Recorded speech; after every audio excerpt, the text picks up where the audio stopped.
আলাইকুম রহমতুল্লাহি বরকাত। এই মুহূর্তে আছি আমরা চরমোনাই মাদ্রাসায়। যারা আসেন না তাদেরকে আসতে বলবো। বিশাল বড় দিনী ক্যাম্পাস এবং আল্লাহর ওলির এক বিশাল বড় মার্কাজ। এখানে আল্লাহর ওলিয়া শায়িত আছেন। এই যে ক্যাম্পাস দেখতেছেন আপনারা, এটা এরকম ভবন এখানে 5টা রয়েছে।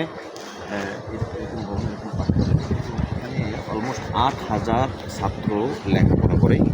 8,000 ছাত্র এবং ছাত্রী, অর্থাৎ ছাত্রীদের জন্য ওই পাশে একটি 8তলা ভবন আছে, 7তলা ভবন আছে। আর সেই ভবনে মেয়েরা পড়াশোনা করে। এখানে মূলত 4,000 প্রায় প্লাস বলেছেন হুজুরে যে 4,000 প্লাস ছাত্ররা লেখাপড়া করে।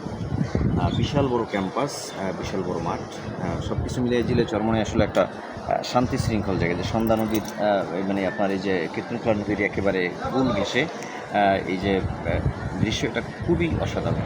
তো আজকে এ পর্যন্তই। এখন আমরা যাবো ইনশাল্লাহ বাকেরগঞ্জে। তো আপনারা সকলে আমাদের সাথে থাকুন।